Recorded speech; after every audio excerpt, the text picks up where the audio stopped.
KPBS On Demand is supported by the National Conflict Resolution Center. Geopolitics, a divisive election year, and strained budgets are all topics that can create tension in the workplace. NCRC can help workplace leaders navigate polarizing issues with the Culture, Communication, and Conflict Certificate. More at ncrconline.com.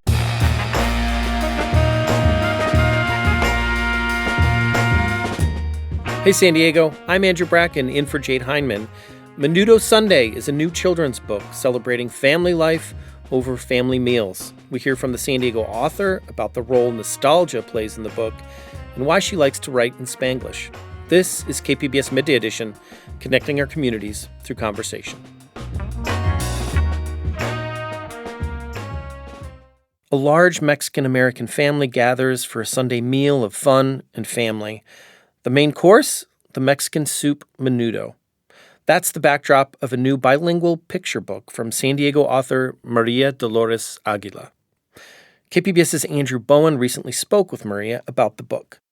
Your previous book was called Barrio Rising, and it was the children's book selection last year for One Book, One San Diego. It told the really inspiring story of the community's efforts to create Chicano Park here in San Diego.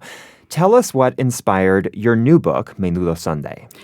So I write stories of resistance and resilience, and Barrio Rising is very much a story of resistance. But Menudo Sunday is a story of resilience. And what does that mean? It means experiencing joy of happiness.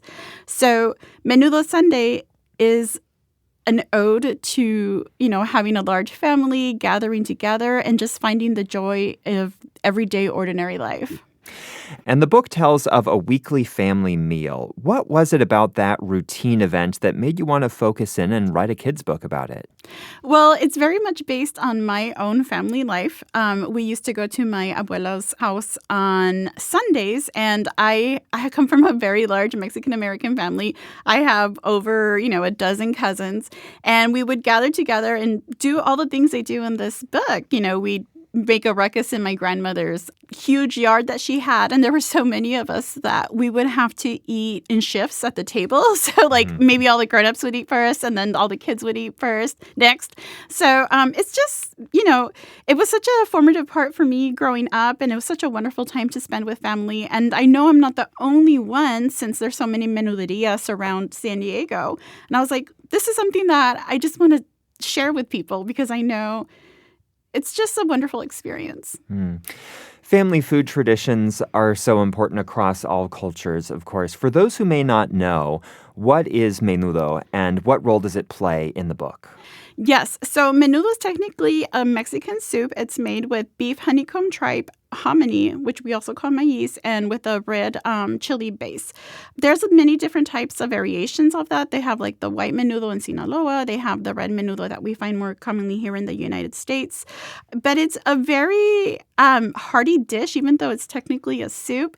And usually you have all the little accoutrements that come with it. Cilantro, onion, chile, salsa, tortillas. And I mean, it's something that you usually only eat for breakfast, and you usually eat it with family. So it's just this wonderful Mexican tradition of getting together on Sundays to have menudo. And this book is subtitled A Spanglish Counting Book. You often write in Spanglish, combination of English and Spanish. I'm wondering how you approach writing in these two languages and why. So I am from National City, and, we're 7 miles from the border. And I grew up and I still speak English and Spanish to this day. I don't think there's a day that I go by without speaking Spanish. And so my life is in Spanglish, and my writing reflects that. I obviously, sometimes, I have to make sure that non-Spanish speakers would be able to understand the word within the context that we're using, and I work really hard to make sure that they can. But some concepts I feel can only be expressed in Spanglish, and that's just my POV as a writer, is writing my experience in Spanglish. And there was a very helpful glossary at the end of the book as well. And how does this factor into, teaching younger generations who maybe don't grow up in both languages, but, teaching them that vocabulary as well?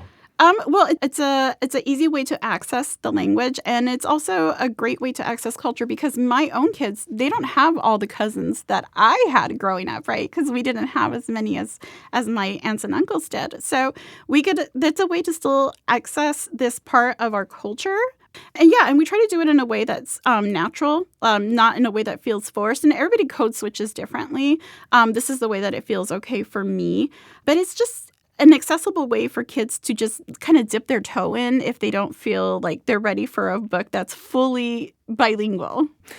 This book, like your past works, features Mexican-American characters, often in settings in and around San Diego.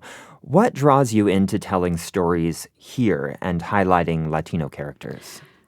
San Diego has my heart. I was born and raised here, and I just love San Diego so much. And growing up, when I read books with Chicano Mexican-American characters, they were always in Los Angeles or Central Valley.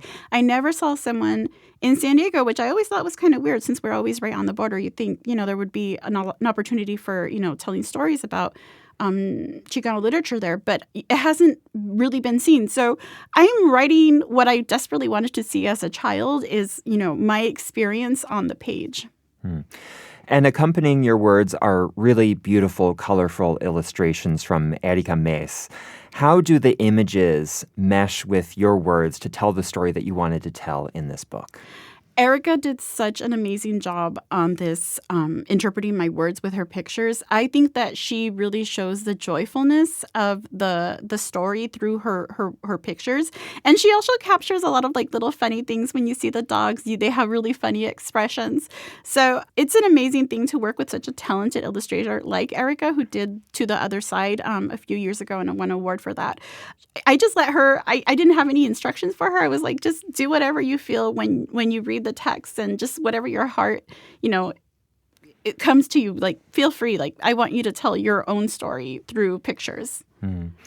And the book also includes tips at the end for hosting your own Menudo Sunday. Yes. Can you tell us what goes into a Menudo Sunday? What should people do if they want to do this themselves? Well, it depends on how much work you want to do. You can obviously try making menudo yourself, but if you want to take a shortcut, there's like no shortage of restaurants here in San Diego that you can go put an order in and pick it up and invite your loved ones and just, set up a beautiful tablescape and dig in.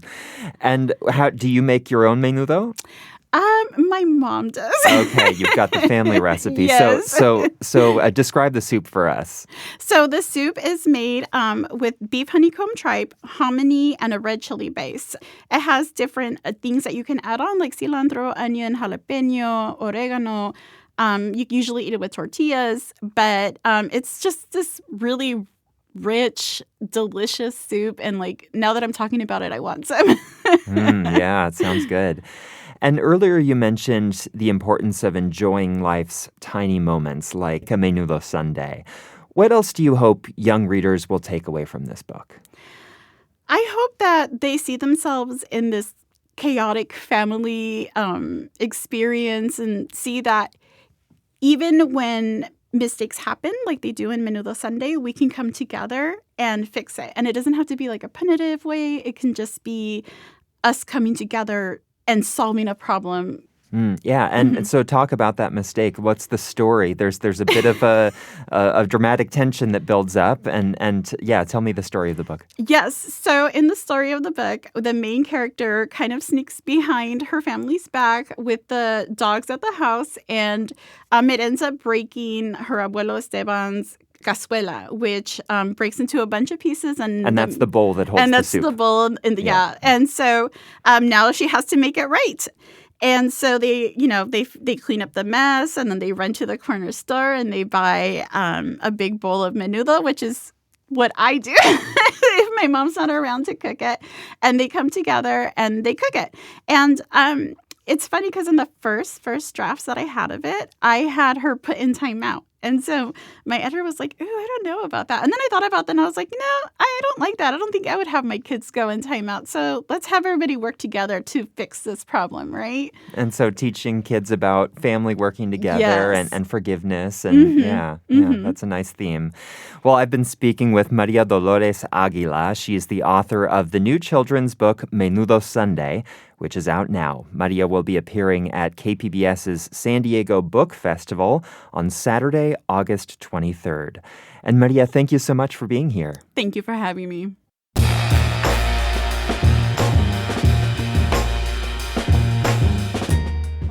And that's our show for today. I'm your host, Andrew Bowen, in for Jade Hindman.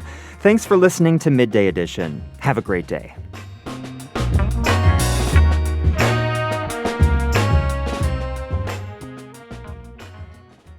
KPBS On Demand is supported by the National Conflict Resolution Center. Geopolitics, a divisive election year, and strained budgets are all topics that can create tension in the workplace. NCRC can help workplace leaders navigate polarizing issues with the Culture, Communication, and Conflict Certificate. More at ncrconline.com.